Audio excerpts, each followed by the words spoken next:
जय हिंद साथियों, स्वागत है आपका अपने YouTube चैनल स्टडी विथ उदय में। तो दोस्तों, आज हम इस वीडियो में देखने वाले हैं इतिहास के ऐसे महत्वपूर्ण प्रश्न जो कि परीक्षा में बार बार पूछे जाते हैं। तो चलिए हम दोस्तों देखते हैं कि हमारा सबसे पहले प्रश्न कौन सा है।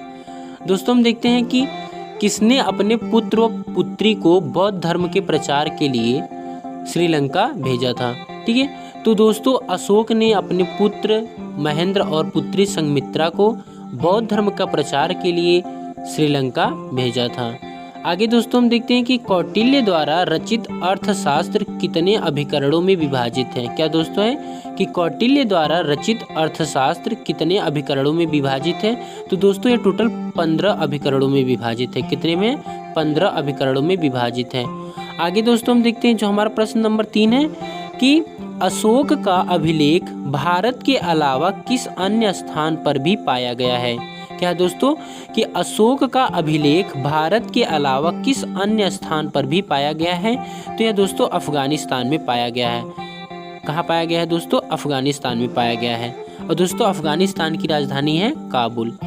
आगे दोस्तों हम देखते हैं कि किस शिलालेख में अशोक ने घोषणा की सभी मनुष्य मेरे बच्चे हैं। क्या दोस्तों है कि किस शिलालेख में अशोक ने यह घोषणा की कि सभी मनुष्य मेरे बच्चे हैं। तो ये दोस्तों ये जो शिलालेख है उसका नाम था प्रथम पृथक शिलालेख।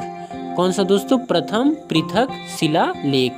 आगे हम दोस्तों देखते हैं कि किस स्थान से अशोक के शिलालेख के लिए पत्थर लिया जाता था। क्या दोस्तों है कि किस स्थान से अशोक के शिलालेख के लिए पत्थर लिया जाता था। तो ये दोस्तों चुनार से लिया जाता था। कहाँ से लिया जाता था? चुनार से लिया जाता था। आगे हम दोस्तों देखते हैं कि किस महीने में मौर्यों का राजकोषीय वर्ष आरंभ होता था। क्या दोस्तों कि किस महीने में मौर्यों का राजकोषीय वर्ष आरंभ होता था। तो यह दोस्तों आषाढ़ में होता था। क्या दोस्तों? आषाढ़ में, जिसका वर्तमान में नाम जुलाई है। आगे हम दोस्तों देखते हैं कि किस जैन ग्रंथ में चंद्रगुप्त मौर्य ने जैन धर्म अपनाने का उल्लेख किया है। क्या दोस्तों? वेरी मोस्ट इंपॉर्टेंट क्वेश्चन है दोस्तों कि किस जैन ग्रंथ में चंद्रगुप्त मौर्य के जैन धर्म अपनाने का उल्लेख मिलता है। तो यह दोस्तों परिशिष्ट पर्वों में है। किस में है? परिशिष्ट पर्वों में उल्लेख किया गया है। आगे दोस्तों हम देखते हैं कि चंद्रगुप्त मौर्य का संघर्ष किस यूनानी शासक से हुआ। चंद्रगुप्त मौर्य का संघर्ष किस यूनानी शासक से हुआ। तो इनका जो सामना हुआ था वो हुआ था सेल्यूकस निकेटर से। किससे हुआ था दोस्तों? सेल्यूकस निकेटर से हुआ था। आगे दोस्तों हम देखते हैं कि एरियन ने चंद्रगुप्त मौर्य को क्या नाम दिया। क्या है दोस्तों? एरियन ने चंद्रगुप्त मौर्य को क्या नाम दिया। तो एरियन ने चंद्रगुप्त मौर्य को सेंड्रोकोट्स नाम दिया था। क्या दिया था दोस्तों? सेंड्रोकोट्स नाम दिया था। आगे दोस्तों हम देखते हैं कि किस ग्रंथ में चंद्रगुप्त मौर्य के लिए कुलहीन शब्द का प्रयोग हुआ है। ठीक है दोस्तों, क्या है कि किस ग्रंथ में चंद्रगुप्त मौर्य के लिए कुलहीन शब्द का प्रयोग हुआ है। तो यह मुद्रा राक्षस ग्रंथ में हुआ है, जो कि विशाख दत्त के द्वारा लिखा गया है। और दोस्तों मौर्य वंश के संस्थापक भी चंद्रगुप्त मौर्य थे, जिन्होंने अपने मृत्यु के समय जैन धर्म को स्वीकारा था। आगे दोस्तों हम देखते हैं कि किस ग्रंथ में दक्षिणी भारत के आक्रमणों का पता चलता है। किस ग्रंथ में दक्षिणी भारत के आक्रमणों का पता चलता है। तो दोस्तों तमिल ग्रंथ में चलता है। तमिल ग्रंथ जिसका नाम था आहनानूर। क्या नाम था? आहनानूर। आगे दोस्तों हम देखते हैं कि चंद्रगुप्त मौर्य का निधन कब हुआ था। चंद्रगुप्त मौर्य का निधन दोस्तों 297 ईसा पूर्व में हुआ था। कब हुआ था? 297 ईसा पूर्व में हुआ था। आगे हम दोस्तों देखते हैं कि चाणक्य किस विश्वविद्यालय में शिक्षक थे। क्या दोस्तों? चाणक्य किस विश्वविद्यालय में शिक्षक थे। तो यह तक्षशिला विश्वविद्यालय में शिक्षक थे।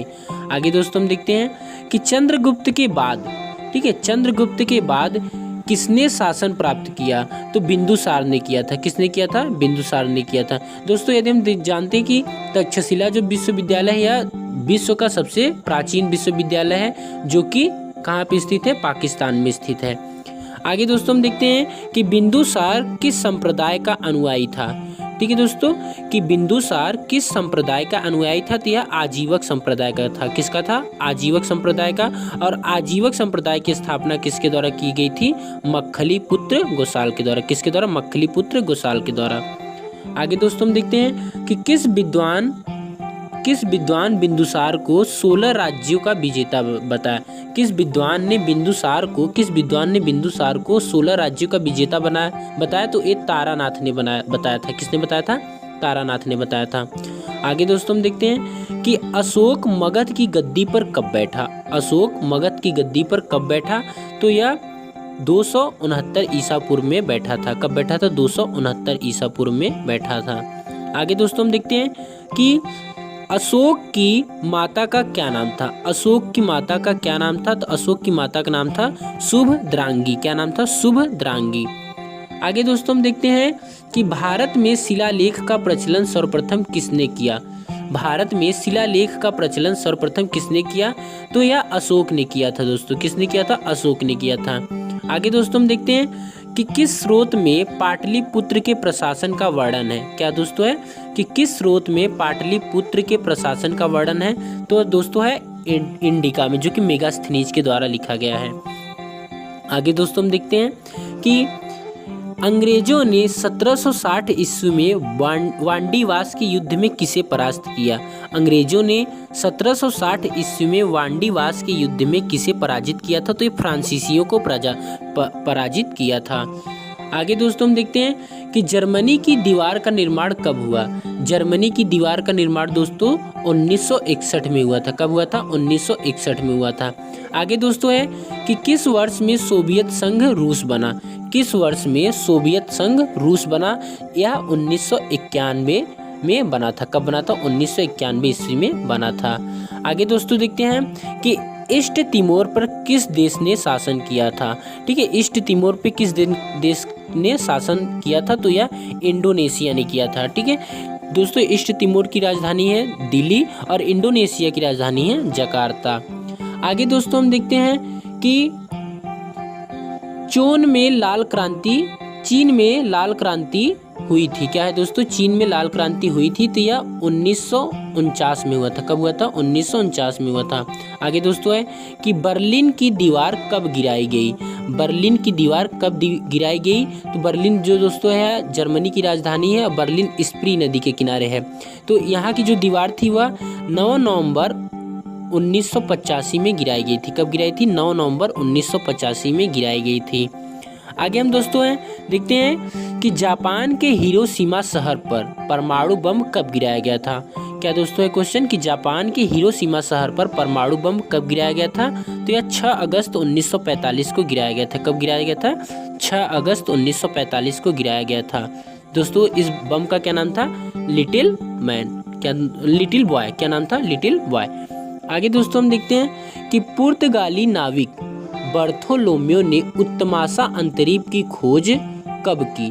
क्या है दोस्तों? पुर्तगाली नाविक बर्थोलोम्यो ने उत्तमासा अंतरीप की खोज कब की थी? तो यह 1486 में की थे। कब किए थे? 1486 में किए गए थे। आगे दोस्तों हम देखते हैं क्वेश्चन जो हमारा है कि पुर्तगालियों ने अपने पहले दुर्ग लली की स्थापना कोचीन में कब की थी? क्या दोस्तों क्वेश्चन कि पुर्तगालियों ने अपने पहले दुर्ग लली की स्थापना कोचीन में कब की थी? तो यह 1503 में किए थे। कब किए थे? 1503 में किए गए थे। आगे दोस्तों हम देखते हैं कि गुप्त शासकों द्वारा जारी किए गए चांदी के सिक्के क्या कहलाते थे? कि गुप्त शासकों द्वारा चांदी के जो सिक्के जारी किए गए थे उन्हें क्या रूपक कहा जाता था, और जो सोने के थे उन्हें दिनार कहा जाता था। क्या कहा जाता था? दिनार कहा जाता था। ठीक है दोस्तों वीडियो में अंत तक बने रहने के लिए आपका धन्यवाद।